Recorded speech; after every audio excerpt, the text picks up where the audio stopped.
Hello everyone, welcome back to my channel. Today I am going to start with our next chapter number 6, differentiability of plus 2 class. Now let us start.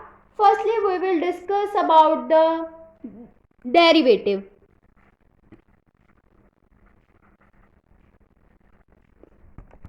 In differentiability we will discuss some previous results which is learned in the previous classes. What is derivative? If we will let C be a point in the domain of a function f, then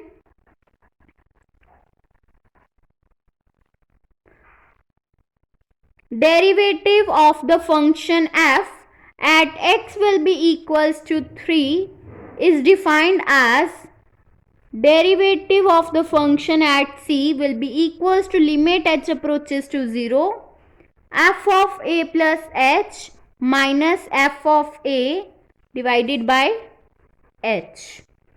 So this is the provided the limit exists, and it is also denoted by d by dx of f of x at x will be equals to c. This will also be represented like this.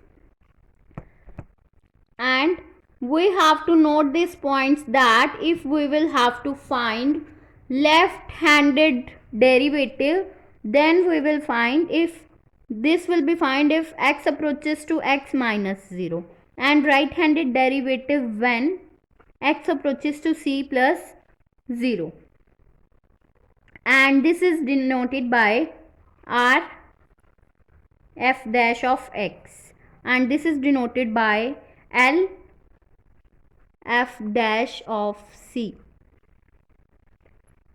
This is the left-handed derivative and this is the right-handed derivative, and the derivative at point exists if left-handed derivative and right-hand derivative both exist and they are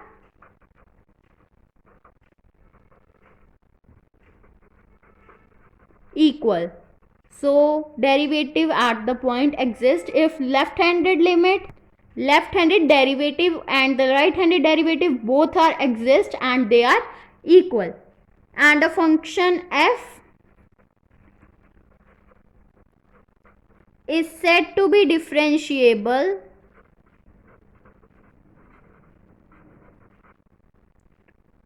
at point C if and only if the derivative of f exists at point C. And the process of finding these derivatives is known as differentiation. And we say that the function f is differentiable at point C in its domain if both left-handed limit, that means h approaches to 0 negative, that means f c plus h minus f of c divided by h, and limit h approaches to 0 positive f c plus h minus of f of c divided by h are finite and equal. So this is the main point.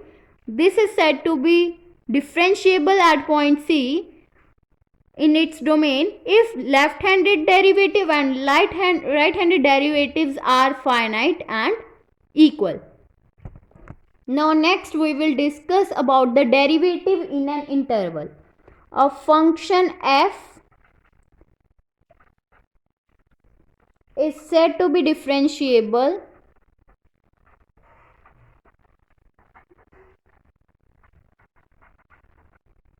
in the open interval AB, or if f is variable at each point of a and b. Derivative of an interval. When a function f is said to be differentiable in open interval a b, if f is derivable at each point of a and b. Further, if f is derivable from right at a and from left at b, then the closed interval will become like this. It will be represented by the closed brackets. Now we will discuss some important results of the derivative. So first result is d by dx of constant is. That means derivative of any constant is. It will be 0 always. Then second result is d by dx of f of x plus c. That means derivative of first plus constant. If we will write it as d by dx of f of x plus d by dx of c, that means constant, it will become 0. So we are left with d by dx of f of x. So this is the formula for this function. Then third result is d by dx of constant into function, that means c into f of x. Then it will become constant will be as it is like c, and we will derivative the function f of x. Then it will become c into derivative of f of x. Now next result is d by dx of u plus minus v. That means derivative of u with respect to x plus minus of derivative of v with respect to x, where u and v are the functions of x.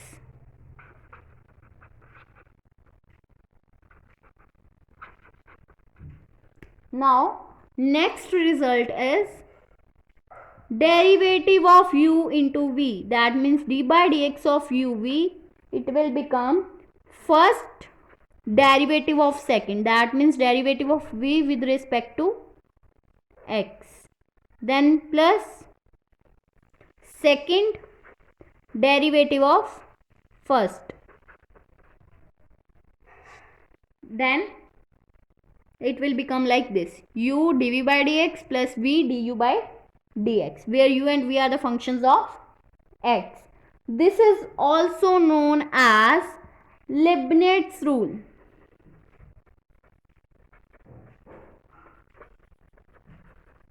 This is known as Leibniz rule. Now next formula is d by dx of u by v, which will become v derivative of u minus u derivative of v divided by v squared, that means denominator square. Here v is not equals to 0 and u and v are the functions of x, and this is known as the quotient rule. Seventh result is derivative of sin x. It will become cos x. Then eighth is derivative of cos x. It will be equals to minus of sin x. Then derivative of tan x, which will be equals to secant square x. Derivative of cot x will be equals to minus of cosecant square x. Then derivative of secant x will be equals to secant x into tan x. Next is derivative of cosecant x, which will be equals to minus of cosecant x into cot x. So these are the some important results related to the derivatives. If you like my video, then please like, subscribe and share my videos, and do not forget to press the bell icon for the notification of the more videos. Thanks for watching.